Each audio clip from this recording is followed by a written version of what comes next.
happened in Noah's day. What do you think? Has this God changed? Help my husband not to change the standard.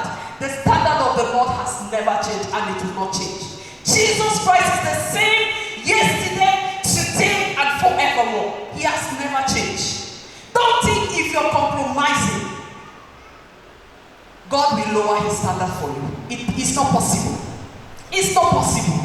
Man, you know your husband very well. What is he doing at the moment? Since you married him, is he the way he is? Has he grown in obedience to God better? Or he is living in upright disobedience to God? And it doesn't bother you. Just he's the man now. He's the head of the home. Whatever he does is he did. Abi done. Abi do. English has finished. Whatever he do is okay. But you discover that it's not okay. Mrs. Noah knew that it's not okay. Her 3 boys for that matter, the restless people on earth. She was able to harness them. She was able to curtail them, to believe, to key into what God is doing with them. They were not against the purpose of God and the plans of God. Today we're saying that you hear a mother making such statement from her mouth. And the question is, has God failed? Is it that God cannot help these children? Is it that God cannot give them victory in this perverse generation? We are sleeping. We need somebody to wake us up this morning. I want us to read a story that will make me dwell much. 1 Kings chapter 3. That's about Mrs. Noah. 1 Kings chapter 3.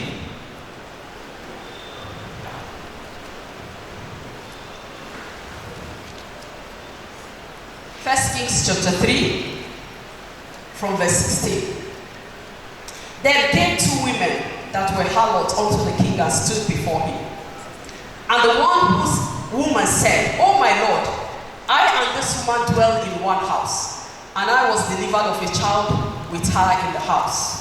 And it came to pass the 3rd day after that I was delivered, that this woman was delivered also, and were together. There was no stranger with us in the house, save we 2 in the house. 19.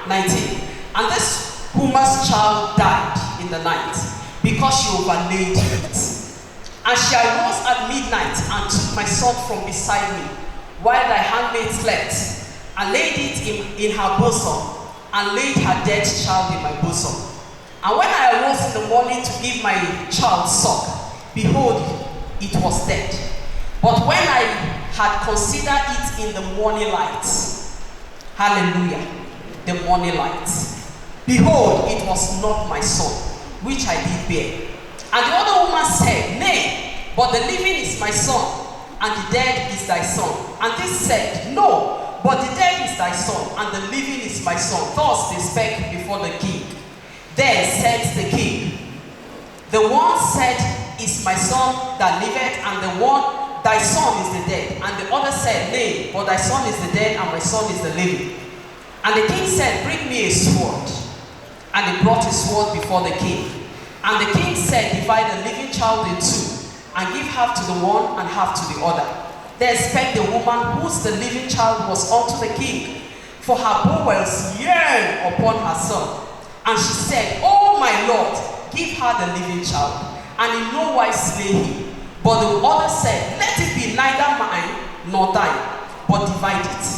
Then the king answered and said, Give her the living child, and in no wise slay it. She is the mother thereof. And all Israel heard of the judgment which the king had judged, and they feared the king, for they said that the wisdom of God was in him to do judgment. This is another amazing story of mothers. 2 mothers. I don't know the situation of your child now, but mothers, we have slept to the point that I want to ask a question. If a mother gives birth to a child, how does she sleep? Does she sleep carelessly? Physically, no. Right? Physically, no. I remember when I gave birth to my 3rd child, after all the battles, and he came forth. You know, I couldn't even lie on the bed. The nurse was telling me, "Ma, you need to rest." I was just looking at the boy like, God, there is something about this child. For me to go through this, there is something. And what can you help me? I was just looking at the baby. And I was begging God, I was praying for him and all of that. And an attack came and said, you will fall down on the baby and die. And the baby will die. I had this experience. In my ear, as if somebody spoke it. And I thought, I was looking for who said that. And I knew it's not the voice of somebody but the devil. And I told the devil right there and then that he will not die. He will live. So after that, of course I fell down, but not on the baby. I went on my knees. I was holding the child like this. Because I came out of maternity 3 weeks. I didn't stay for 3 months.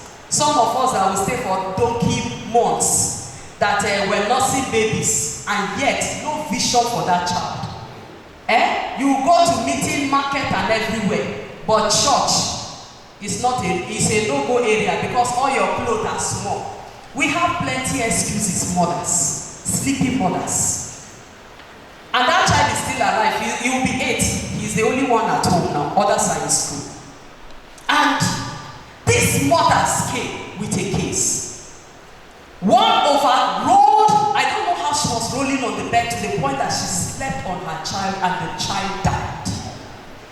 The Bible said the child died.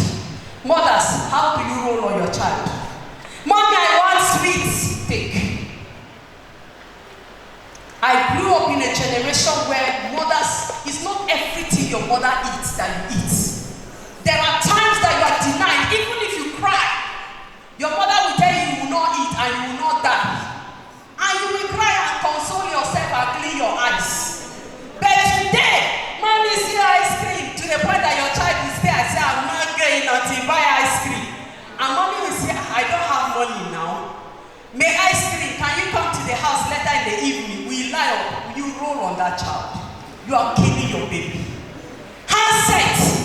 You are in the church. Some of us are in the church binging. Mothers are sitting with you. They're doing nothing about it. You ping your life away. You are a mother who rolls over that child. You kill that child. Instead of warning that child that this is not correct. You're not here for this. And some of us that want to do it, they say you're over spiritual. You're over this. Noah's wife is a standard for me at least. She's an example for me. Because when the children come back and say they are mocking them, the mother will say, don't worry, we're going somewhere.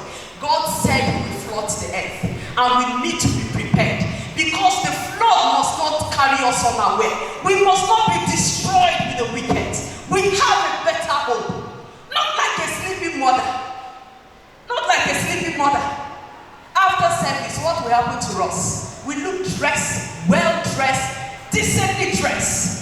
Mothers, when we go out, bomb shorts, mini skirts, high heels, rolling on these children. And when the younger ones see us, they'll say, even our mothers are doing it now. What have you done? You have rolled over that child because you have killed her conscience to believe in righteousness and holiness. You have killed her conscience. We're struggling with high heels with them. Who told you this is why you're here? Who told you that we have to be all of this for our husbands to accept us? You take all the time to go and make your hair, to make your nails, and your husband will not even see it. You are the one even asking, have you not seen my hair? Something is wrong with us. We're sleeping. Let me tell you, if you wake up today, even if your hair is rough, your husband will rub it and say, my dear, you look beautiful. Because he's feeling your impact. The impact of motherhood. He's feeling it. We roll on our children in different ways. Now our boys are confused. They don't know whether they're girls or they're boys. Young men that are seated here, you go home and bulge your ears. You go and make your hair. And all of that, when you're coming to church, you drop all those off. And come and dance to the Lord. You are a dead brother. You are a dead sister. You put on one short mini skirt that cannot even allow you to walk freely. Deadness has set in taken upon you. But you know, one of the mother went to the